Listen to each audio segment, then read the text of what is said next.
I need to give it up for somebody who I'm very excited to see, Mr. Josey Rodriguez. Hello! It's good to be here in Kansas City. I'm in from St. Louis. I was driving around the other day, and I was at a stoplight, and the car in front of me, the driver's door opened up, and the guy stuck his head out, and he just vomited all over the street. And then he closed the door when the light turned green and drove off like nothing happened. So, what's up, Kansas City? The streets look pretty clean. I mean, your alcoholism's under control? Cool.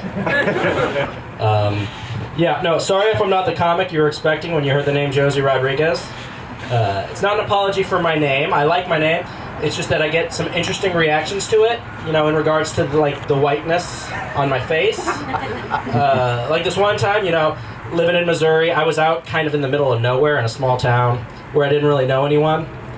And I was at a bar, and I was having a good time. I was talking to the locals. We were all getting along. It was mostly going normally until it came time to settle my tab. My last name came up. Guy asked me, "What's up with that?" I laughed it off. I told him I'm Cuban, American, as well as Irish and a bunch of other stuff on my mom's side.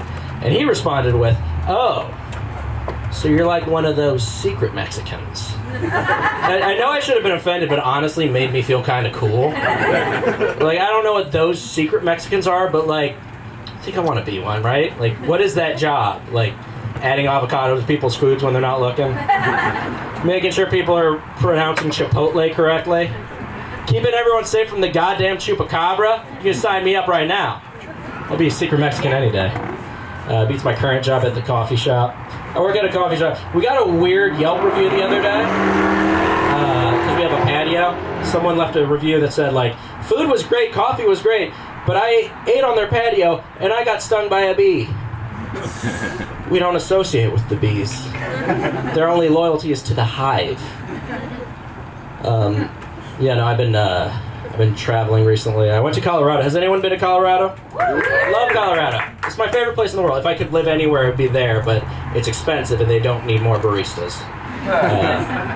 No, Colorado's great. Fresh air, beautiful scenery, a lot of drugs. A lot more of an open-minded attitude towards drugs, too, which I think is right. I think that's the way things used to be, you know, in ancient times. Like, someone would take a bunch of psychedelics and they'd leave their village and they'd have this, like, beautiful experience, and they'd come back and they'd tell everyone what they saw, and everyone was like, cool, and they wrote that down and put it in the Bible. You know, I've never actually had anyone get offended by that joke, which is good, because the first person that gets offended, I know they haven't read the Bible. The Bible is significantly drug trips. The book of Revelations literally starts when an angel comes to John of the Revelation and says, "Here, take this pill. It's coated in sugar, so it's going to taste sweet, but then it's going to turn sour in your stomach, and then God's going to talk to you." That's how you talk to God, according to the official God book. It's a sugar-coated pill that you got from a guy named Angel. I know. And I know, because when I was in Colorado, I took some really, really potent gummies. And I talked to God, everyone, which I'm a former Catholic, so that might explain why it was more annoying than spiritual. Like reconnecting with a disappointed grandparent. I'll paint the picture for you. I was sitting on top of a boulder in the wilderness of Colorado, just peeking off these wild edibles, looking at this beautiful starlit sky. And these two stars started to get bigger and turn green, and they came up at me, and God appeared as a giant, glowing, green-eyed panther. And he asked me why I haven't settled down yet.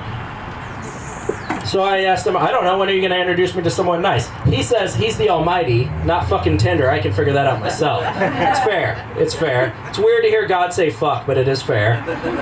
So I say back at him, well, you know, you're the creator, and when you created me, you didn't lay off any of the social anxiety, so that makes it tough to meet people. That hurt his feelings. I shouldn't have said it. He didn't respond, so I'm trying to lighten the mood. I'm like, but you know, giant, glowing, green-eyed panther, that's a new look. That's pretty badass, dude. Still didn't respond. He didn't go away either.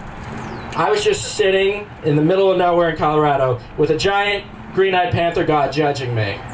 And like, I love telling the story for stand-up comedy, but I don't think it's going to make it in the Bible, and that kind of bumps me out. It was Easter recently, speaking of religious stuff. It was Easter. Did everyone have a good Easter? Yeah, okay, lukewarm Easter. It is the gayest holiday, which I think is rad, but Christians should be, like, honest about what it is. Like, everything's soft and fluffy and pastel pink, and we're all doing it because a man is risen. Like, I wish people got this excited about my resurrections. Yeah, argument that a lot of pro-life Christians like to make is like, well, Jesus was an unplanned pregnancy. What if Mary had aborted him? And I'm saying, you don't know that she didn't, right? This guy comes back, you know? Maybe he got, like, practice resurrections in early. Like, you can't make a Messiah without breaking a few eggs. Probably. He gets us, right? All right, I've been Josey Rodriguez. Thank you so much. Keep that energy going for your next comic.